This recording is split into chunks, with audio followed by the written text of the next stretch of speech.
आज हम BA भाग द्वितीय के प्रथम प्रश्न पत्र के देव कवि के कवित्वों की व्याख्या पढ़ेंगे। देव कवि कहते हैं, रावरो रूप रहो भर नैननी, बैनन के रस सो श्रुति सानो, गात में देखत गात तुम्हारे ही, बात बात तुम्हारी बात बखानो, ऊदो हाहा हरिथों कहियो, तुम हो न यहाँ ये हो नहीं मानो, या तनते बिछुरे तो कहा मनते अनते जो बसो तब जानो। कोई वीरणी नायिका उद्धव से अपने मन की बात कहती है कि हे उद्धव, हमारे इन आँखों में, इन नैनों में कृष्ण का ही रूप, रावरो रूप रहो भरी नैननी, कृष्ण का रूप ही समाया हुआ है। इन आँखों से कृष्ण का वो रूप निकलता ही नहीं है। वो गोपिका कहती है, बैनन के रस सो श्रुति सानो, हमारे कानों में आज भी श्री कृष्ण के वो वचन अनुगूंजित होते हैं। हमारे कान, हमारे श्रवण आज भी श्री कृष्ण की उन मधुर बातों से रस सिक्त हैं। गात में देखत गात तुम्हारे, और हमें तो ऐसा लगता है कि वो कृष्ण हमारे शरीर में ही एकाकार एक रूप है। उनका गात, उनका शरीर और हमारा शरीर कुछ अलग नहीं है। जब जब हम अपने गात को, अपने शरीर को देखती हैं तो अपने भीतर ही कृष्ण का रूप दृष्टिगोचर होता है। बात तुम्हारी ये बात बखानो, और जब कभी कोई चर्चा चलती है, बात चलती है, तो केवल तुम्हारी ही बातें सुनाई पड़ती है, तुम्हारी चर्चा होती है और कोई बात मुँह से निकलती ही नहीं है। ऊधो हाहा हरिथों कहियो, वो गोपिका उद्धव के माध्यम से श्री कृष्ण तक ये संदेश पहुंचाना चाहती है। कहती है कि हे उद्धव, जाकर तुम श्री कृष्ण से कह देना, तुम हो न यहाँ ये हो नहीं मानो, कि तुम यहाँ नहीं हो, ये बात हम मानने को तत्पर तैयार नहीं हैं।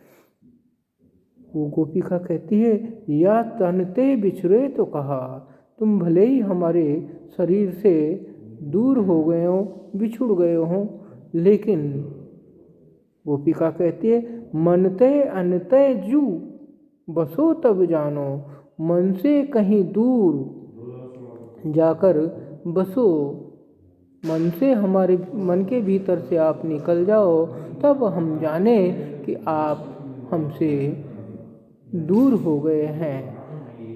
इस तरह अपने प्रेम की कृष्ण के प्रति अनन्यता वो गोपिका प्रकट करती है। अगले कवित्व के माध्यम से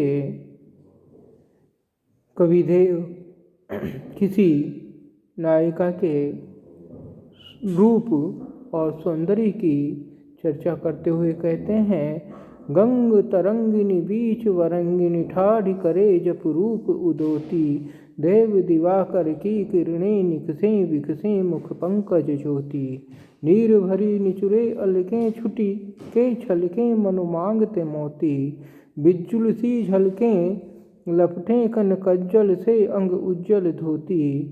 किसी नायिका के, सद्य स्नाता नायिका के रूप का वर्णन करते हुए कवि कहते हैं कि वो नायिका गंगा की तरंगों के बीच स्नान कर रही है, लहरों के बीच स्नान कर रही है, और हाथ में, अंजुलि में जल लेकर ठाढ़ी करे जप रूप उदोती, मानो वो सूर्य के उदित होते हुए स्वरूप को ध्यान मग्न होकर अर्घ्य दे रही हो।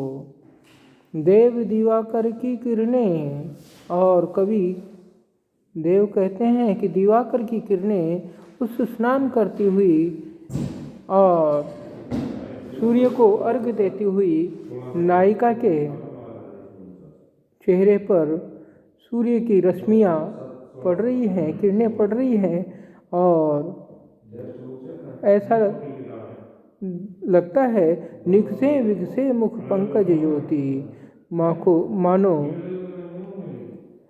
मुख रूपी पंकज सूर्य के दर्शन करते ही मुख रूपी कमल खिल गया हो और उसमें से ज्योतिपुंज विकीर्ण हो रहा हो, ज्योतिपुंज बिखर रहा हो। नीर भरी निचुरे अलकें, वो स्नान करके लहरों के बीच सूर्य को अर्घ्य देती हुई नायिका भीगे हुए वस्त्रों से और गीले अलकों के साथ कैसी सुशोभित हो रही है जल राशि के बीच। कहते हैं नीर भरी निचुरे अलकें, उनकी उस नायिका की अलकों से पानी की बूंदें टपक रही है। छुटके छलकें मांगते मोती, ऐसा लग रहा है अलकों से गिरते हुए पानी की बूंदें एक एक कर जब टपकती है तो ऐसा लगता है जैसे उसकी मांग से, नायिका की मांग से मोती झड़ रहे हों एक एक करके, और बिजली सी झलकें लपटें कना। उस नायिका ने श्वेत रंग की साड़ी पहन रखी है और उस नायिका की कज्जल से पूरित आँखें हैं, उनके बीच से आँखों की चमक ऐसी लगती है मानो बादलों के बीच कोई बिजली चमकती हो। अंग उज्ज्वल धोती, और उस नायिका ने अपने अंगों पर, अपने शरीर पर श्वेत रंग की धोती पहन रखी है। श्वेत रंग की उस धोती के बीच से उसकी कजरारी काली आँखें और बालों के बीच से चमकती हुई कांति, दमकती हुई कांति ऐसा लगती है मानो कहीं आसमान के मध्य से बिजली कौंध रही हो।